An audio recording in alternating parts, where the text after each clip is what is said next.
Any true fan of Toyota will immediately notice that the 2022 Tundra lacks a V8 engine. The model for this year has a twin-turbo V6 or a hybrid V6 instead.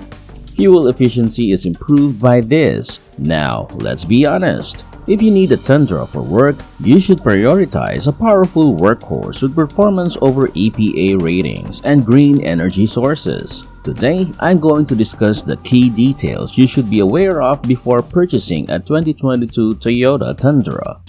The Toyota Tundra was the first full-size pickup ever produced by a Japanese automaker in North America when it was first introduced in 2000.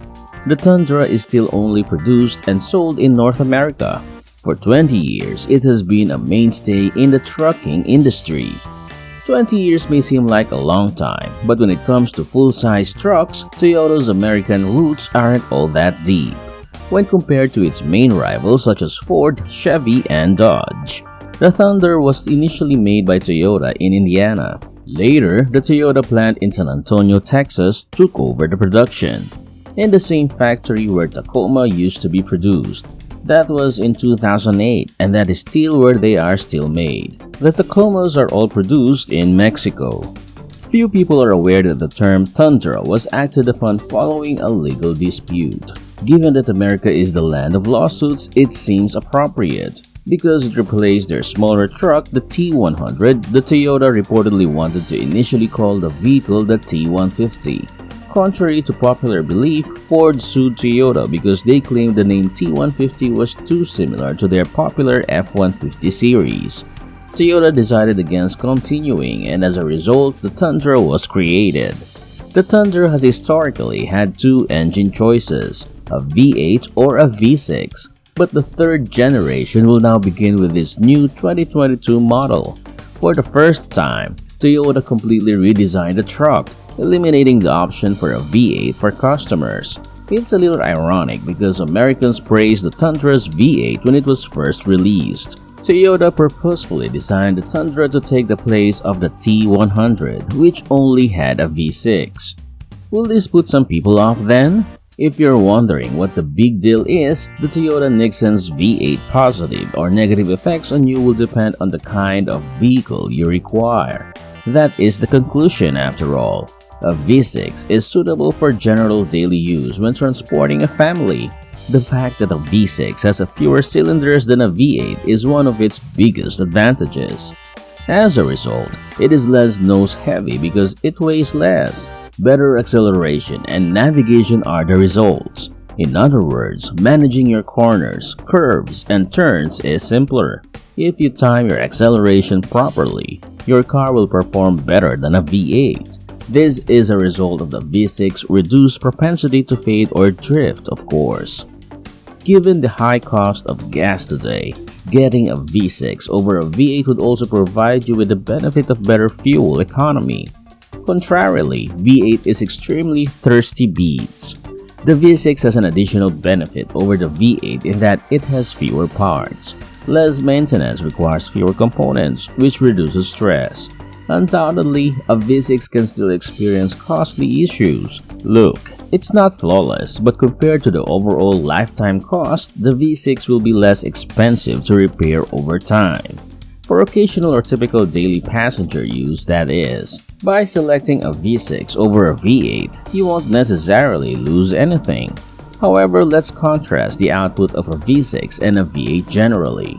Consider the Ram 500 as an example. A Ram 500's standard 3.6-liter V6 engine is capable of producing 269 pound-feet of torque and 305 horsepower. It is capable of towing 7,730 pounds.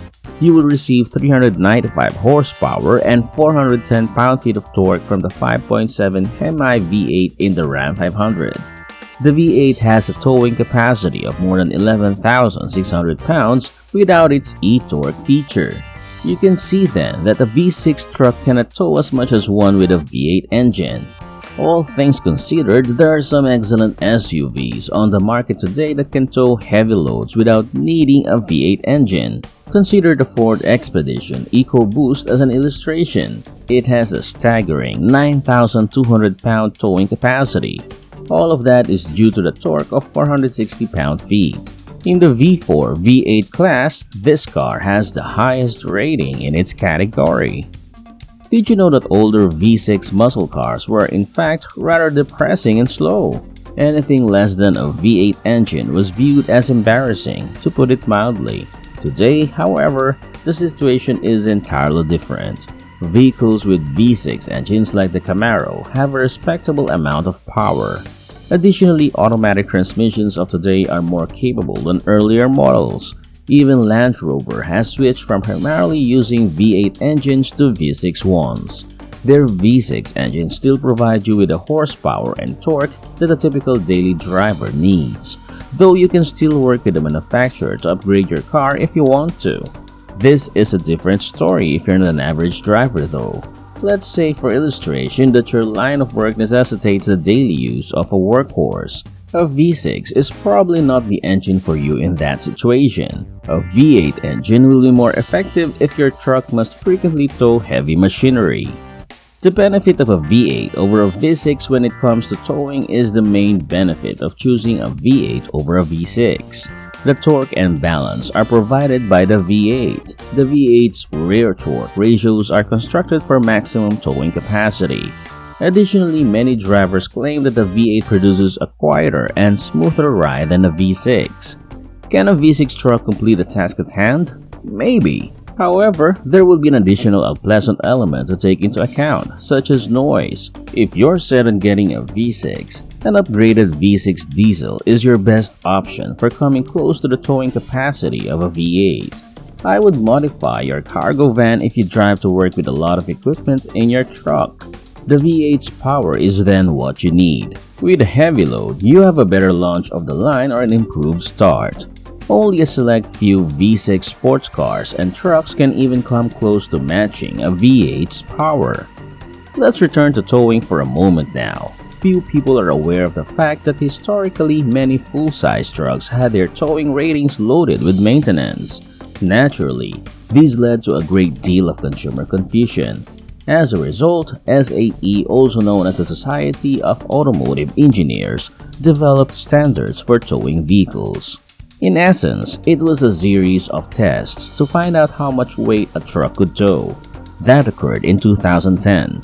J2807 is the name of it, and it covers vehicles with a gross vehicle weight of up to 14,000 pounds. Unbelievably, the Tundra was the only full-size truck available on the market at the time these standards were released that complied with J2807, the truth and towing standard as Toyota put it.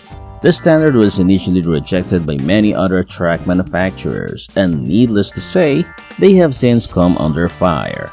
Other J2807 compliant trucks are available on the market right now. You ponder the lack of a V8 option for the Toyota Tundra this year. Well, the Tundra has done so in the past in various incarnations. In actuality, it previously had a 5.7-liter V8 engine with a 381 horsepower on tap. Yet, this does not imply that the V8 is completely extinct. Not yet, at least. According to reports, a factory in Japan will keep producing a V8 for a few vehicles that still require it. But to begin with, this wasn't a long-term strategy. So why V8 next? Since their gas cars only get 13 miles per gallon in the city and 17 miles per gallon on the highway, Toyota decided it wasn't ideal or necessary, so they served it. Therefore, as you can see, that is dreadful. But the V8's lack of necessity wasn't its only flaw. Then there are the EPA's fuel economy requirements. The Environmental Protection Agency, or EPA, of the United States published some stricter and more aggressive fuel economy standards last year. Officially, they claimed electrification promotion was the objective. But yes, all they accomplished was to promote the use of smaller, solely turbocharged engines in more automobiles. And these won't even come close to being as powerful as what we need to pull and haul large loads. The performance capabilities required of the V8 are not equivalent. Automakers will now be required to meet or beat the fleet-wide average of 55 miles per gallon for cars and light trucks by the 2026 model year. It's all due to the EPA. We had a 43 mpg requirement under the Trump administration. For the 2026 model year, it was decided. So you can see that since then, the standards have only increased.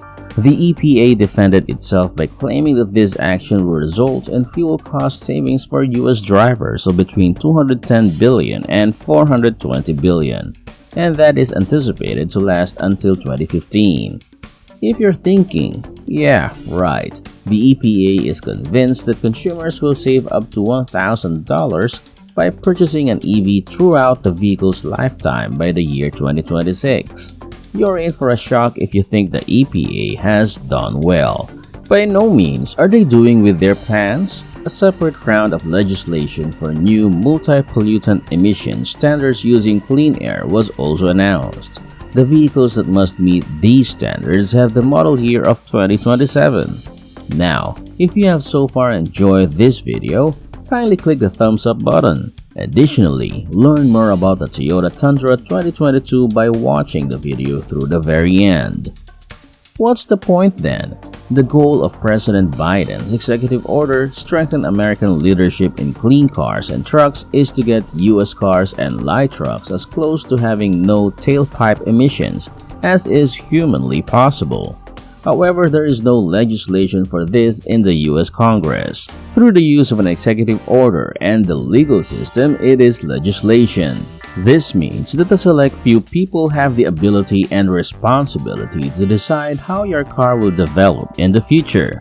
They may even decide what you are permitted to put into your car's engines or what kind of car you may own, unless you choose the Toyota Tundra 2022.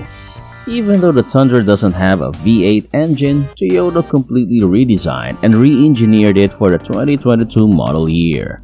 The truck's maximum towing capacity was increased by Toyota from 10,200 pounds to 12,000 pounds.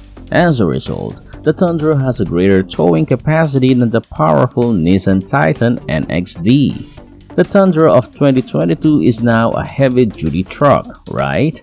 Well, you'll be surprised. In reality, heavy-duty trucks aren't categorized by their tonnage but rather by their GVWR, or gross vehicle weight ratio.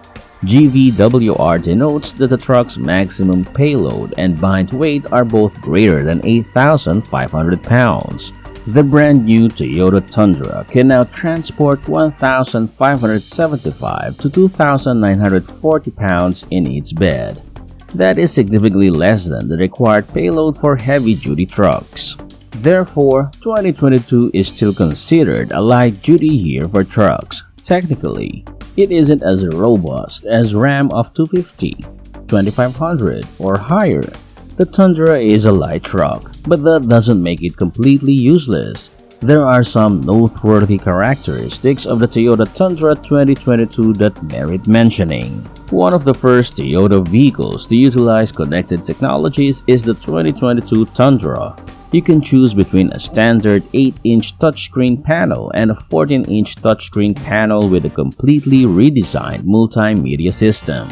This interface supports touch, sight, and voice interaction.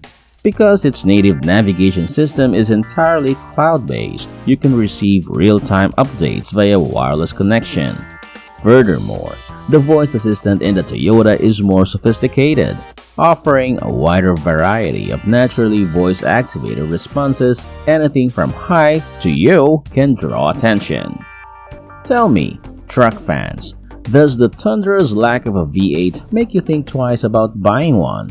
Please share your thoughts in the comments section below.